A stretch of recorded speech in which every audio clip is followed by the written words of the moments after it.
So I'm delighted to welcome you all back to this pre-dinner session, where we are honored to have a ministerial address by Ambassador Hardeep Puri, someone who is a multilateralist, someone who has worked at the highest international offices. Multilateralist. Someone who has served as the head of the UNSC when he was representing India, someone who's worked on trade, an author, a thinker, and now someone who's entrusted with the task of managing one of the most interesting sectors, something we really touched during the day, sir. We spoke on energy, we spoke on energy security. We have a task force that is working on that as well. So he's entrusted with the charge of India's energy security and energy needs as the Minister of Petroleum and Natural Gas. And of course, he's also the Minister for Urban Affairs, something we spoke about today as well, something critical to sustainable development and climate change. Mr. Puri brings a wealth of experience in these sectors, obviously, but as an ambassador and as a diplomat in his previous life, he has traversed the world from South America to across the globe, and he brings up understanding of world affairs that is very unique. And we are truly privileged, sir, that you have agreed to speak to us this evening, and may I now request you to address us.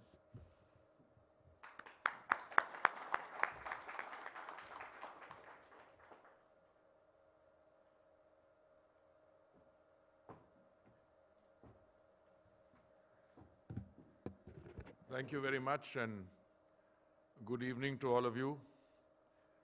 I've known Samir perhaps longer than most of you. He has a certain way of getting things done, which means that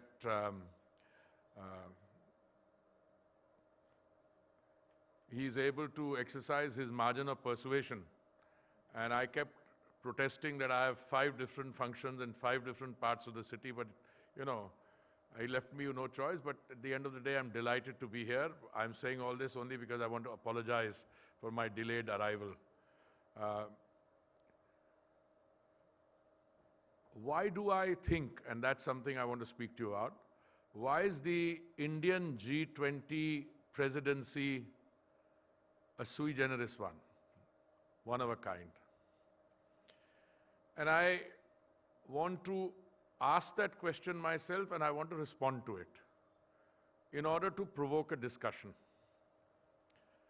One, I think that many of us tend to take the G20 as a given, as something that's been around. That is not the case always. The G20 arose and was established when the world economy was in a crisis following the world economic crisis in 2008 or thereabouts. The crisis itself emanated from the subprime lending sector of the US real estate market, but given the high degree of integration of the global economy in some parts, the contagion spread very quickly. Why am I saying that? Because I recall that when the crisis was upon us, all the established agencies which should have had the intellectual heft to address that crisis were, if I may submit, and I hope, I see a lot of friends around me and I hope they don't take it amiss, their respective organizations, whether they were working for the fund, the bank, the WTO, I'm not saying it because I saw Harsh here, but otherwise, they were frankly at a loss as to how to address the crisis. And as happens ever so often, when you don't know what to do, then your response is large and comprehensive. So the G20 used to meet at finance ministers level. I think that meeting thereabouts was in Sao Paulo. And they decided, let's take this group and elevate it to head of state, head of government level. And thus was born the G20. The G20 was born in a crisis situation. And I think it goes to the strength of the G20 that the G20 certainly at the London summit, which was I think 2010, it was able to address the crisis, and within, perhaps the response time should have been shorter, but it was able to calm issues down, and the world felt safer as a result of the G20's action. Now, my submission to you is that the next crisis after that one is the one that we are facing today. So, this G20 presidency is essentially, in terms of the core, the kernel, very different from the other G20 presidencies, because India assumes the mantle, its presidency, at a time when there is genuinely a crisis. What do I describe as a crisis? I'm not trying to dramatize, but we are facing at least three that I know of, crises. One, all relating to 3 Fs: food, fertilizer, and fuel. You could have a separate session devoted to each one of those. About the energy crisis, about fuel, I know a little bit, and I'm going to share some thoughts with you. Is India willing to address that crisis? And my submission to you is frontally. And I don't say this because during the course of the pandemic, you had India producing what? 220 crore doses of vaccines which were distributed free, not only within the country, but outside. I think our credentials as a responsible global citizen were also underlined in that process. Most G20 presidencies tend to look at the membership of the G20 and invite a few special guests. But this G20 presidency is doing something very different. And before I come and pay a compliment to my friends Sujan and Samir and all of you who are associated with T20, only about an hour ago, I was addressing something called the Voice of the Global South. But this is a G20 initiative which the Honorable Prime Minister conceptualized, addressed, and then several of us did independent session, the Finance Minister, I think the Environment Minister and others, and I did the energy session. Who were the participants? Overall, I don't know how many there will be. I can tell you in my group there were about 12 or 13 ministers, Deputy Prime Minister, one country, Energy Minister. These are not the countries which are members of G20, but have a very important role to play. So the horizontal spread in terms of participation is very different in this G20 from others. So I could go on telling you how this G20 presidency is different. But I want to come back to where you guys fit in. When the multilateral system, and I'll hold this against Samir all my life, that he called me a multinationalist, which you know, his mind is going towards the MNCs. No, if I'm multi-anything, it is multilateral, is good. As long as we are clear on that, now I'll forget that. Look, the international system, or rather let me use the word multilateral system, was again conceived in moments of crisis. When the San Francisco conference took place in 1945, the world was still at war. And it was that feeling of being embattled and being in a crisis which I think resulted in new institutions being born. Am I saying to you that absent the crisis, it would have taken longer? You bet, that's what I'm saying.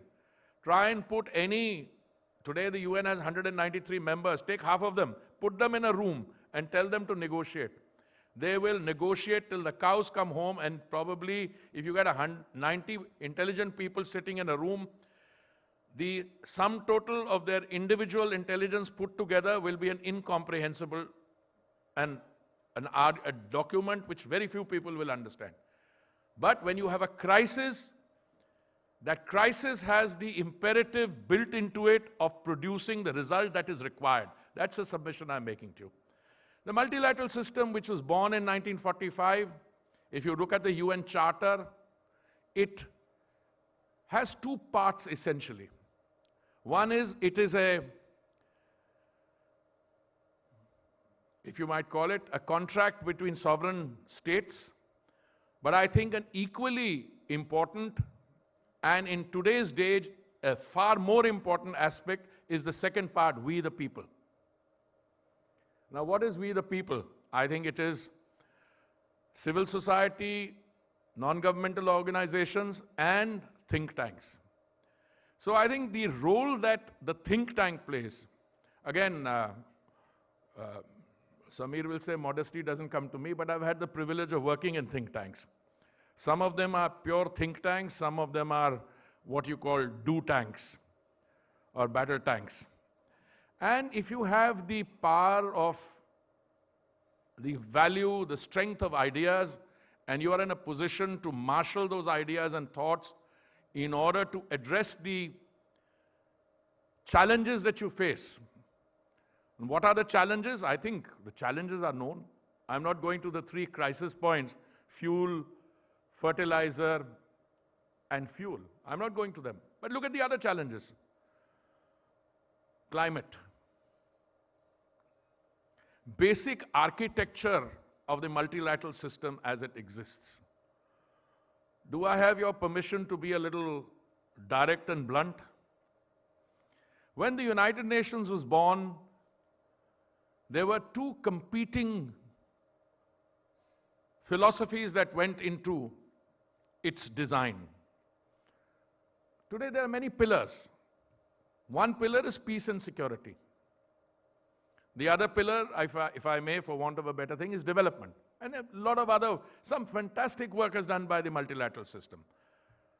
Some of it by the multilateral system directly, some by association with the multilateral system, Universal Declaration of Human Rights, the Sustainable Development Goals, much better than the Millennium Development Goals. And today the overall narrative is going in that direction.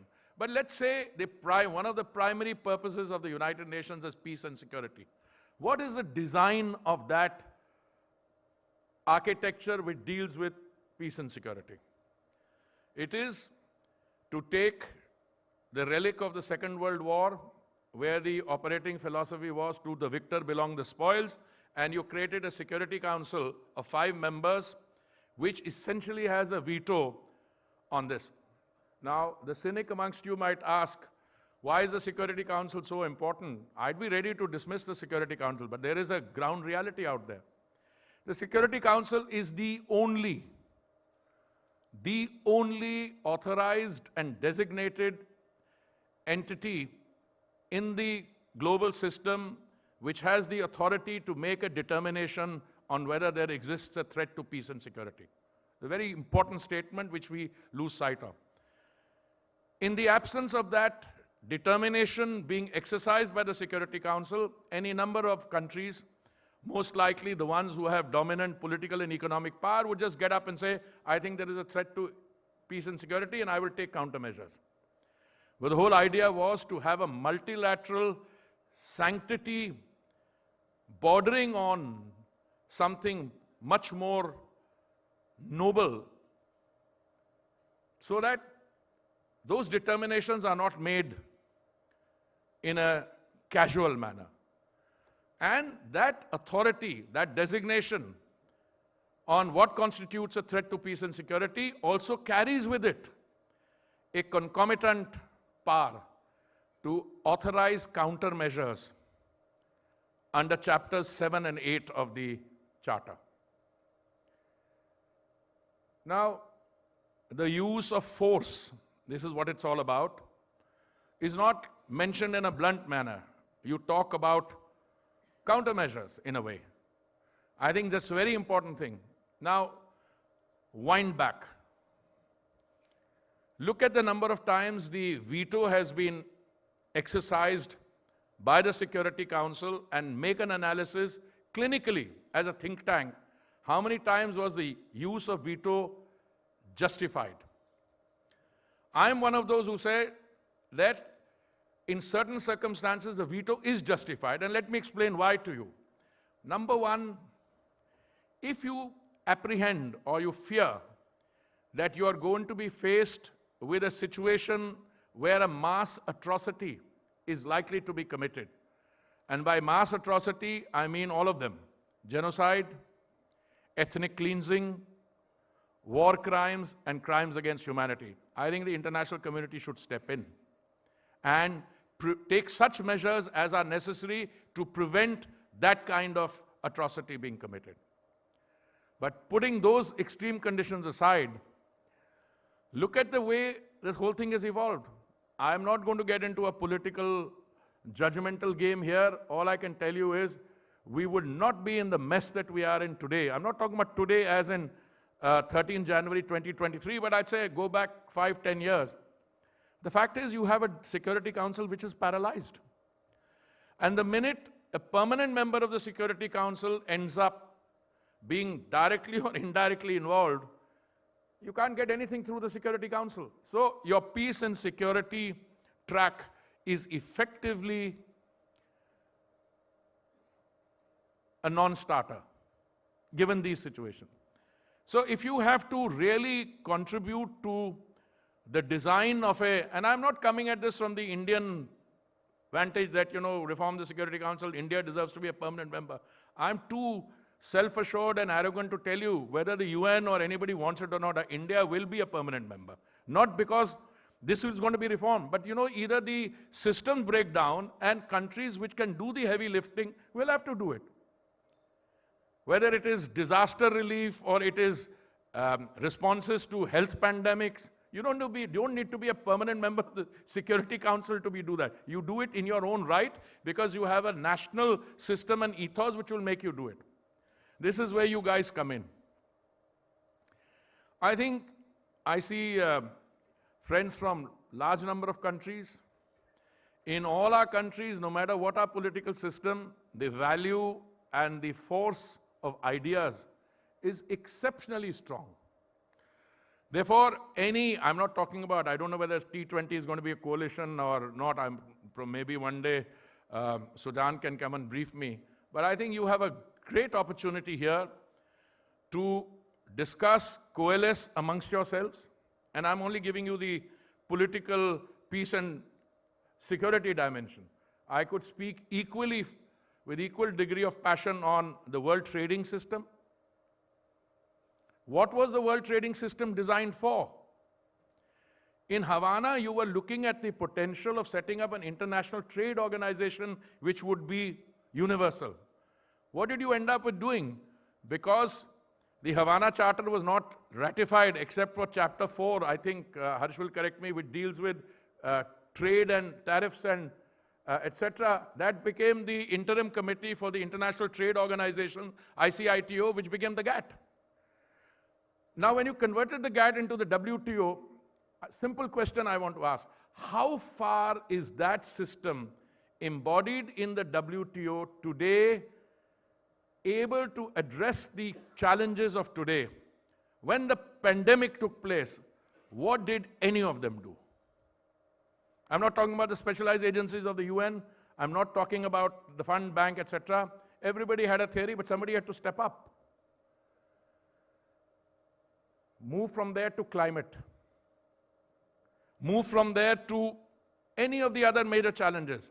So I'm going to conclude by a very simple submission to you that the multilateral system, which was created in 1945 in the form of the UN, the fund, the bank, GATT, subsequently the WTO, and all that goes with it, is desperately crying out for reform. And that's not the reform of individual institutions, that is the larger issue of reforming the multilateral system. And I frankly can't think of anyone better to start addressing those questions than a group of international think tanks brought together under the G20. Now, I've partly flattered you. That was in response to this Samir saying nice things about me. But I've also hopefully provoked you. I don't know how much time we have. We have a little time. So if you want to have a question and answer or exchange, yeah, we can sit there. Thank you very much. Thank you very much.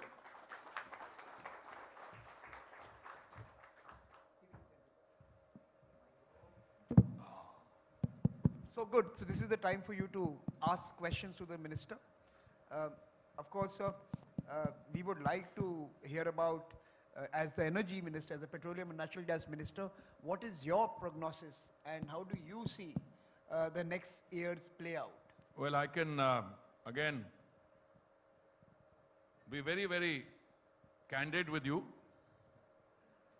The global energy challenges are on us for a variety of reasons. I think people forgot, most people in policy-making roles, that in order to navigate through the pandemic, most economies, certainly the successful larger economies, put in trillions of dollars through stimulus packages into the economies. These were inflationary, to say the least. If you add high oil prices to that, then that becomes a self-fulfilling prophecy. It's no longer inflationary, then you're looking at the big R. What are you looking at at the globe today? You are looking at the big R. There are some bright spots. The United States, which is a $20+ trillion economy, it had quarter-on-quarter negative growth, but it's otherwise resilient. It's looking good. Parts of Europe, I wish I could characterize parts of Europe with the same degree of confidence, but I can't, and you know why. If you look at the developing world, you have India. India will grow at 6% plus, close to 6.5%, even more. But then, again, it's an isolated case. Most others are looking at real challenges. I mean, the challenges of food, fertilizer, and I just mentioned a little bit about fuel. Let me tell you about fuel. It's very simple. The globe consumes, the world consumes 100 million barrels a day. Those who produce are the major producers of crude will tell you they don't determine the price. Don't take them seriously. They determine the quantity they release, so that in turn determines the price.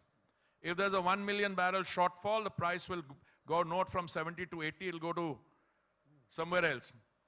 And if you think that you have access to a superior form of understanding of the global economy, with Venezuela under sanctions of some form, Iran not being able to release its oil, and if you want to put Russia under a price cap or something, that takes 3 of the largest suppliers off. Now, it's very simple. If everybody stops buying from, let's say, Russia, hypothetically, and starts buying only from those who have oil in the market, you're not looking at $120, you're looking at $250. So that's the reality. Now, that's why there is a complete mismatch between those who talk about climate change and those who are in the real world who have to navigate energy. I have seen it in Davos, I have seen it at ADIPEC, but I am greatly reassured that at the end of the day, policymakers are sensible people and they know, put the rhetoric on one side, they'll be able to navigate it sensibly. Some questions, you can walk up to the mic, which are in front of you, but let me start with my friend from Moscow, Fyodor. Thank you very much. Can you briefly introduce yourself and where you come from, and then ask the question? Thank you very much, Minister. My name is Fyodor Wojtolowski. Can you raise the mic? Yeah. My name is Fyodor Wojtolowski. I'm director of Institute of World Economy and International Relations of Russian Academy of Sciences. I have a question. You said a lot of right things about the crisis, about the situation with international institutions and multilateralism. And I absolutely agree with your assumption that India, Brazil, and in the future, one of African countries are the major powers who deserve more than any others permanent membership in the UN Security Council. But my question is concerning the World Trade System. How can we think about developing multilateral and justifiable international trade system based on WTO and other international institutions in this situation when the practices of use of sanctions, limitations, tariffs, and mercantilist practices of new times, new era are developing and flourishing, and what we can do with it. Let me start by saying I think yours is a very profound observation, and I don't think me alone or anyone has all the answers. When systems are not functioning, there can be a variety of reasons. One is that you have a system based on the rule of law somewhere out there, and the designated body makes a recommendation legally tenable, and the country to whom it's addressed says, thank you very much, but I don't think I'm going to accept what you're going to say. That's one theory. I'm not going to any example. The second is that an existing system, I'm not talking about now, many years ago, was manipulated so that the interests, let's say hypothetically, of some of the weaker trading partners were not allowed to be addressed and relief provided. So if they became competitive in a particular sector, well, you first coerced them individually, and then when you found that individual coercion didn't work, you worked out an abrogation or a derogation from the free trade rules of the system and said, this particular sector is outside the rules, it's a new rules. I'm talking about textiles and clothing. I mean, it's not... so there are these things. Then you went into another round, I'm talking about trade now, where I said, you know, take it or leave it. I'm going to... It's a multilateral organization, but if everybody else doesn't want to join, good, I'll set up a plurilateral thing. I'll have a small grouping of 4 or 6. What does it mean? It means essentially that, and maybe that's going to be the wave of the future. 4 or 6 of you join, we'll set up a select exchange. So what you're witnessing today is not new. It's been coming for a long time. And there have been people, predecessors of Samir and Sujan and all my friends here, who've been talking about addressing multilateral issues. The concept, the design, the processes. Has the time come now? Somebody, when I used to be permanent representative in New York, told me something very interesting. He said, Ambassador, you come here too soon. I said, why? He said, come 10 years later, when the system becomes really bad, then you'll have a better chance of reforming it. I don't know. I think that's a very defeatist sort of a line. But there are people who think that you have to really reach the, situation where everybody becomes despondent, is very negative, and then you say, okay, sit down and talk. I genuinely believe that you should not allow that to happen. You should start addressing multilateral issues before the system cracks up. Just now you've got fault lines. You've got individual countries having doubts. You've got groups of countries having doubts. A system, they will say, works to the advantage, in favor of some. Forget about all that. That's all daily negotiation. But I think you've got a great opportunity. What do you need to do? I've had discussions. I don't have the liberty or the bandwidth to deal with multilateral issues anymore. I mean, I deal with it now in the energy sector or in urban affairs, and I've got a plate full. But I think there are a lot of good, well-meaning people here who you can utilize your expertise, your vantage position in think tanks, to have a serious dialogue as to what needs to be done. Can you introduce yourself and ask a question? Sure. Thank you, Minister Puri. Arpit Chaturvedi here from Global Policy Insights based out of New Delhi. My question is that there's been a lot of talk around the fact that the developed countries haven't done their fair share in sustainable transitions. They haven't contributed enough funds, etc. And my question is that beyond naming and shaming, what insight do we have on their incentives, and how might we change the developed countries' incentives to really, put the money where the mouth is? And or do you think it is going to be a perpetual sort of a prisoner's dilemma between developing and developed countries, or will the developing countries anyway have to step up and do this? So that's my question. No, I have a slightly unconventional and probably a not a very likable view on, in terms of the answer I have to your question. I think if developing countries say that, polluters pay principle, you do your thing first, I think that's not in their own interest, that line. I mean, you also owe a duty to your next generation. Yes. And if you go on blaming someone else and everybody dies of toxicity, who's going to gain? I'm not trying to let those who have to make contributions off the hook. I'm not trying to do that. But I think, therefore, our Prime Minister, when was it, at Paris, he just decided to change the traditional Indian line, and he said, no, I'll step forward. And that's one of the best things that has happened as far as my policy goes. I've been a civil servant for 39 years, and then I was doing think tanking. I was chairman of RAIs, by the way, what Sachin does. So I was also with a think tank in New York. So I've seen all the worlds. I think what he did in the flight between, where was it, London and Glasgow? Yeah. Is Scotland to Paris, I think. No, I know. When he was going for COP26, I think, that's he right. changed the government line. I mean, G7 to... Yeah, I hope I'm not saying anything else, but I was talking to people before that.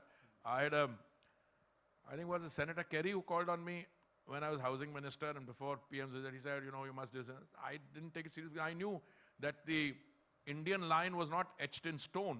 I mean, the Prime Minister stepped forward and said, wait a minute. The developed countries have to do what they have to, but we are going to do something meanwhile. So the obligations and commitments we took, we are very serious about it. No matter what the global crisis is, it is not going to be allowed, even to the smallest extent, for our commitments on green sustainability to be diluted even by a millimeter. And therefore, we are stepping on the gas on green hydrogen, on biofuel mixing, and even though our overall commitment net zero is 2070, most of our oil companies have taken, what, 2040, 2046? Correct. You can't do better than that. Thank you so Shikha, much, Minister. I'll come to you. And can I request Anna Tony or someone of my colleagues from Brazil to come forward as well? Because there's a Brazil connection here. Shikha, over to you. Thank you. Good evening, Minister. I'm Shikhab Haseen. I'm a researcher at the Council on Energy, Environment and Water. And I'm actually very glad that you're here with us when things do seem to be falling apart. It's great to hear from you.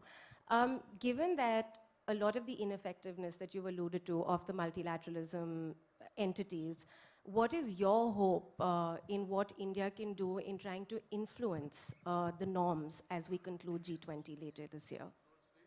Influence the norms related to?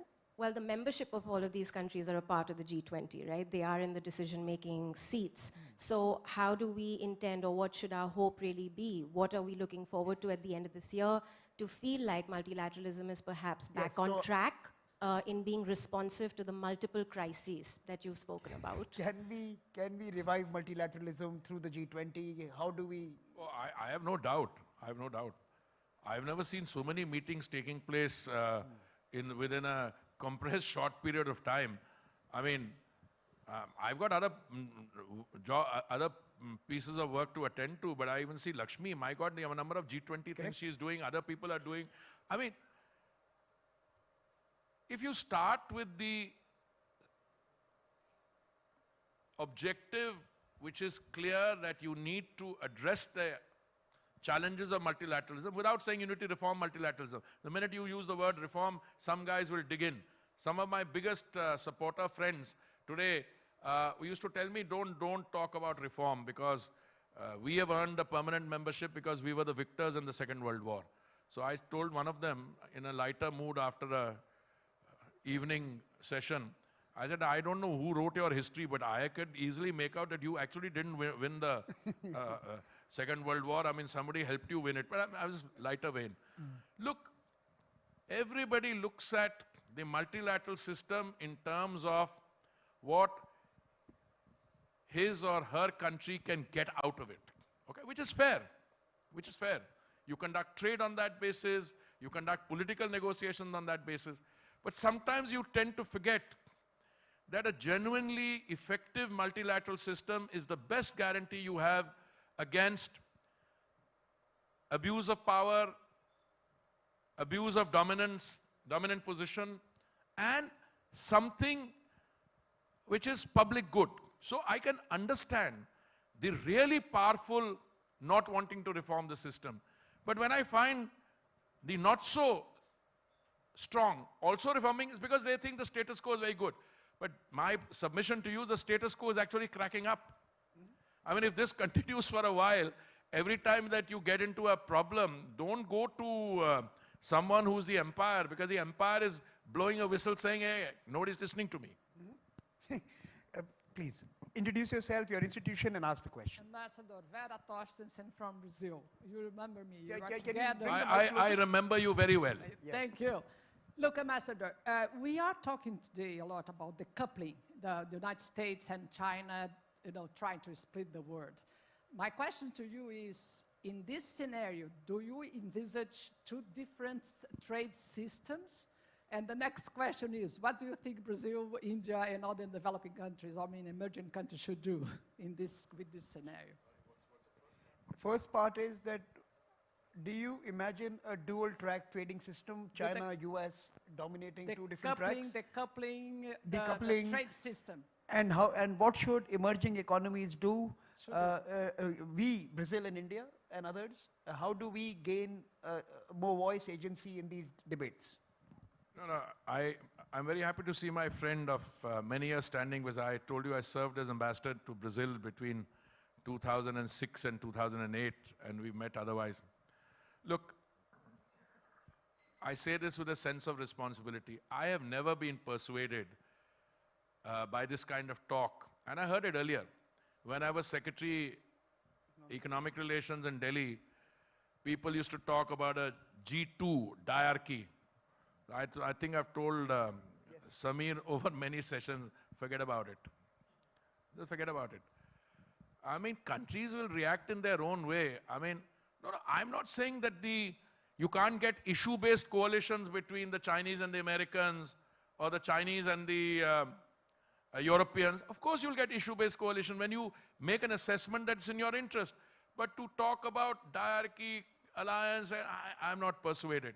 I think the systems are too Interconnected, interdependent. and also very different to each other. I mean, if one perceives the other as a rising power posing a threat, then even though you make a lot of money, you're going to sit back and say, hey, wait a minute, let me withdraw my investments in core sectors.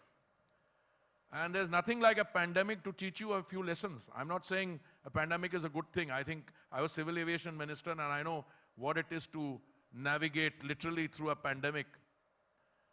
But, supply lines, etc., people become wiser when they see these challenges and see these disruptions. As between India and Brazil, I've been a great supporter of India and Brazil, because I think these are two countries with in many ways, a similar kind of development challenge.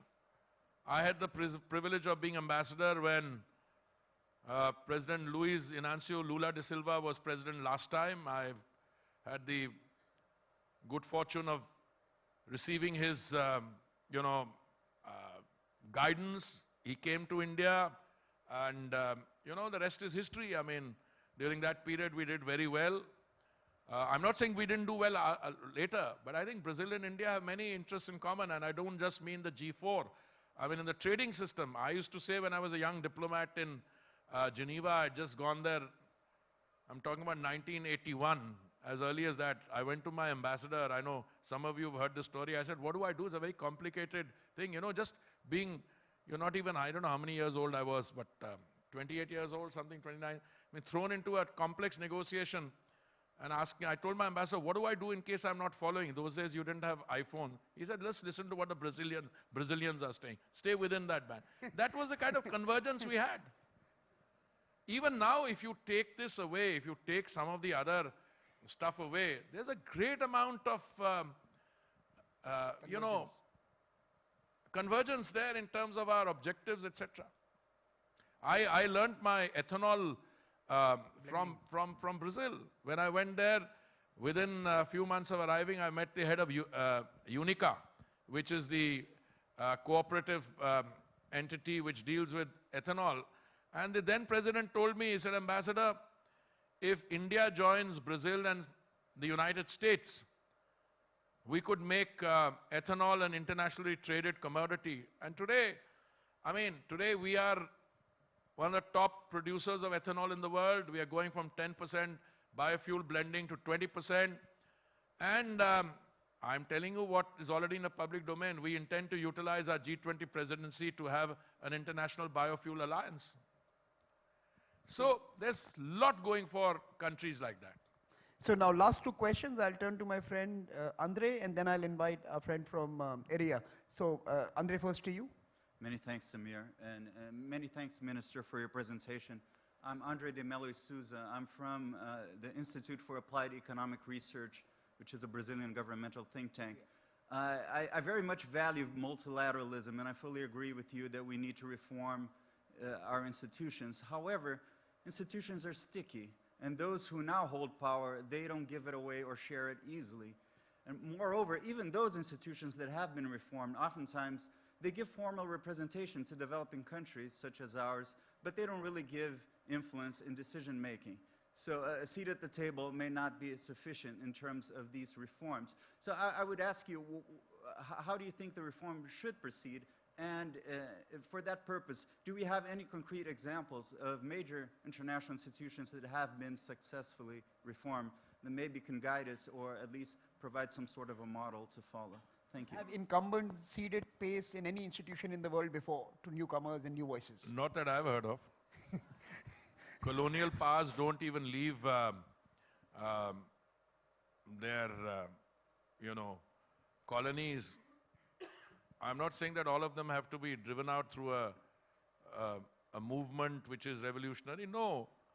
But I think you don't need to put up a fight for everything. There comes a time in the international narrative when people realize, look, it's not worth it. I'm not used to name calling.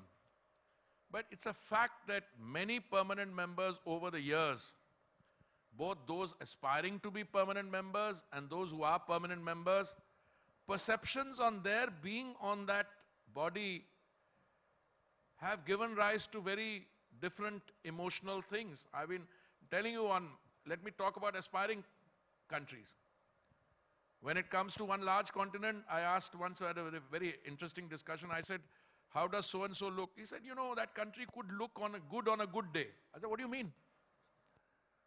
He said, they've done very well in a particular thing, but no.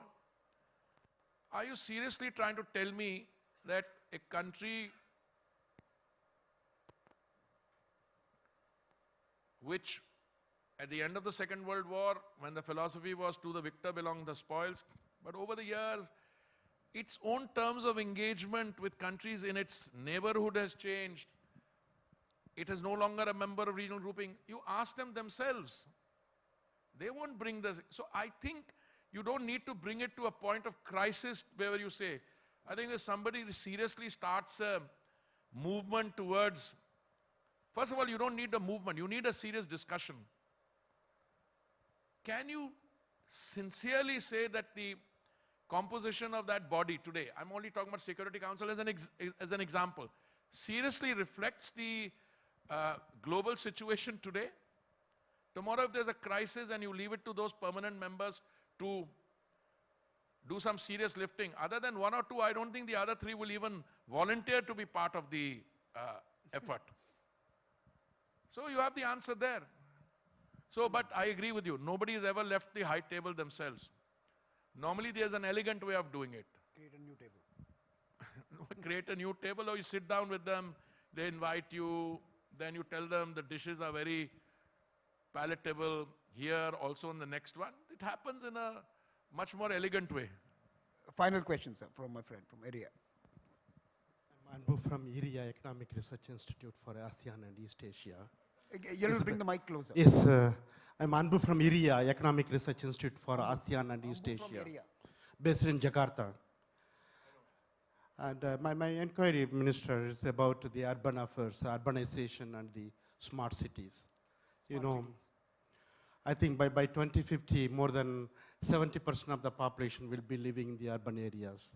We need to provide the more infrastructure. And And also this city is becoming a part of engines of the growth.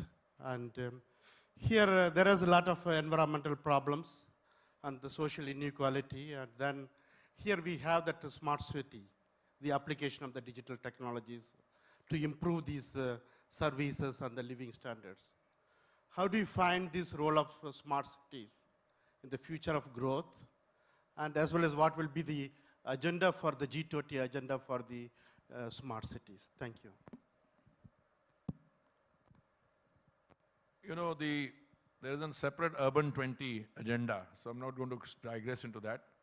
But I just want to draw your attention that there are 3 or 4 separate issues which your comment necessitates a response on. First of all, the Indian Smart Cities Mission. This is a project that we started in June 2015, where following a commitment that the Bharatiya Janata Party had made in the manifesto for the 2014 election, we said that if we come to power, we will set up 100 new smart cities. That was a good few intelligent guys sitting in a room and doing drafting without knowing what they were talking about fully. When we were elected in 2014, we suddenly discovered that if you use the word 100 new smart cities, then you mean you have to have 100 greenfield smart cities from scratch. So we said that was never the idea, because there are a lot of old cities which need to be smartified. So what is a smart city? It has 2 or 3 different features. One is you use what is called an area-based development, ABD. Like New Delhi Municipal Corporation is a smart city. Or you have a greenfield model, like Raipur in, where is it? Chhattisgarh. Or you have some kind of a hybrid model, but in each of these, the proposals for the projects that you want to take up in those smart cities came from the applicants in a competition mode. We didn't decide that this would be a smart city there. We asked people to bid, and in that process, a selection took place. What distinguishes a smart city from any other city? It uses the most modern technology, state of the art, for civic amenities. What am I saying? That if you go, for instance, if you come with me to Indore, which is one of the cleanest cities in the world, not just in India, it has a huge room full of computers, bright youngsters. It's like a NASA war room. And where through technology you've got CCTV cameras all over the place, you can monitor if the garbage truck has picked up the garbage, where is it has gone, truck, absolutely state of the art. And in my ministry, Nirman Bhavan, which deals with housing and urban, I have what is called the Urban Observatory. Come there if you have some time, I'll show it to you. You can watch every project being monitored on a real-time basis from that room. When the Prime Minister wanted an monitoring of the 6 lighthouse projects, he did it on real time with satellite imagery and drones, etc., to do that. During the pandemic, the smart cities, it's called an Integrated Command and Control Center, ICCC. These became war rooms for COVID management, and they did a fantastic job. Now, my objective always was that in all the 100 smart cities, we needed ICCs. Now, we've got all of them, 100 in place. A lot of people seem to mix that up with the overall urban agenda. No, these were 100 cities which were selected. Will we get more? I don't know. Many other state governments have utilized the smart city model without getting funding. You see, the smart city model is very interesting. Total project cost is not very much. I think 205,000 crores, out of which the center's allocation is about 99,000 crores, and 45%, I stand subject to be corrected, comes from public-private partnership. Now, you have the option of doing the same thing yourself. So many cities in India, the state government say there's something very good going, we'll do it. We don't need the from the central listing. How much of the Indian population will be living in urban areas? I can give you a little perspective. In 1947, when we became an independent country, 17% used to live in urban areas. Then the population base was 350 million. Today, when a census comes, I think you'll discover that by 2030, by the time you finish Agenda 2030 or the Sustainable Development Goals, you will have something like 40% or 600 million people staying there. My predecessor, who went on to become vice president, he used to use a term, urban renaissance. I'm much more modest. I use the word rejuvenation. We are building, according to McKinsey, 700 to 900 million square meters of urban space every year, which is equivalent of a Chicago. So if India is building one Chicago every year, that gives you an idea of how much urban space is being built and rebuilt. Delhi, the population, 2 crore kitna hota hai? 200 million, 200 million. 20 million, okay. Out of the 20 million, we have work in progress now and in the coming years, where 13.5 million of Delhi's residents will have new homes. Whether it comes from Jahan Jhuggi, Wahi Makan, low-cost housing, cross-subsidized, you know, where you call them informal settlements. Here they still use a pejorative term, slums. We are rebuilding those, resettling people. The Honorable Prime Minister gave keys to several of the beneficiaries of the 3,000 flats in east of Kailash. We have many more such projects in pipeline. So India is being rebuilt. Urban space already is contributing to the bulk of the GDP. I don't remember offhand, 65% already? Two-thirds. Two-thirds of our GDP comes from the urban space.